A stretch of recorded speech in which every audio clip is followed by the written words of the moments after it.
বাংলাদেশে সংখ্যালঘু নির্যাতন হচ্ছে এমন অভিযোগ তুলে উদ্বেগ প্রকাশ করে মার্কিন যুক্তরাষ্ট্রের গোয়েন্দা প্রধান তুলসী গ্যাবার্ড আজ সোমবার এনডিটিভি ওয়ার্ল্ডকে বলেছেন, ট্রাম্প প্রশাসন বাংলাদেশের অন্তর্বর্তীকালীন সরকারের সঙ্গে সবেমাত্র আলোচনা শুরু করেছে। কিন্তু এটি চরমপন্থা এবং সন্ত্রাসী উপাদানের উত্থান এখনও উদ্বেগের একটি কেন্দ্রীয় বিষয়। তার এ মন্তব্যে বাংলাদেশের অন্তর্বর্তীকালীন সরকার গভীর উদ্বেগ ও মর্মাহত। সোমবার ১-৭ মার্চ রাতে প্রধান উপদেষ্টার প্রেস সচিব শফিকুল আলম এক বিবৃতিতে সরকারের প্রতিক্রিয়া জানান।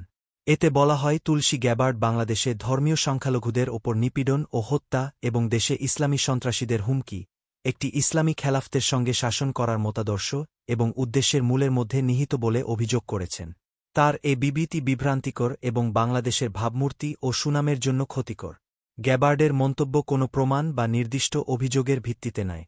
তারা একটি সম্পূর্ণ জাতিকে বিস্তৃত এবং অযৌক্তিকভাবে চিত্রিত করে।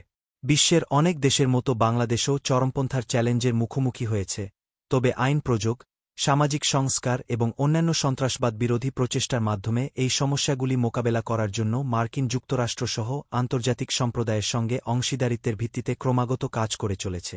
প্রেস উইং জানিয়েছে, দেশকে যেকোনো ধরনের ইসলামী খেলাফতের সঙ্গে যুক্ত করার প্রচেষ্টার তীব্র নিন্দা জানায়।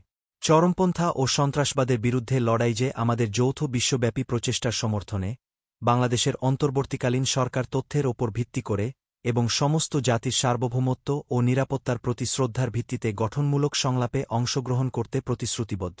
শফিকুল আলম বলেছেন, তুলসী গ্যাবার্ডের মন্তব্য নির্দিষ্ট কোনো প্রমাণ বা অভিযোগের ভিত্তিতে দেওয়া হয়নি। এটি একটি গোটা দেশকে অন্যায়ভাবে ভুলভাবে উপস্থাপন করে। বিশ্বের অন্যান্য অনেক দেশের মতো বাংলাদেশও চরমপন্থার চ্যালেঞ্জের মুখোমুখি হয়েছে, তবে এটি আইনশৃঙ্খলা রক্ষা, সামাজিক সংস্কার ও অন্যান্য সন্ত্রাসবিরোধী প্রচেষ্টার মাধ্যমে আন্তর্জাতিক সম্প্রদায়, বিশেষত যুক্তরাষ্ট্রের সঙ্গে অংশীদারত্বের ভিত্তিতে এসব চ্যালেঞ্জ মোকাবিলায় কাজ করে যাচ্ছে। তিনি বলেন, বাংলাদেশকে ইসলামী খিলাফতের ধারণার সঙ্গে ভিত্তিহীনভাবে যুক্ত করা দেশটির অসংখ্য নাগরিক ও বিশ্বব্যাপী তাদের বন্ধু ও অংশীদারদের কঠোর পরিশ্রমকে খাটো করে, যারা শান্তি, স্থিতিশীলতা ও উন্নয়নের জন্য প্রতিশ্রুতিবদ্ধ। বাংলাদেশ দ্বিভাবে যেকোনো ধরনের ইসলামী খিলাফত ধারণার সঙ্গে দেশকে যুক্ত করার প্রচেষ্টাকে প্রত্যাখ্যান করে।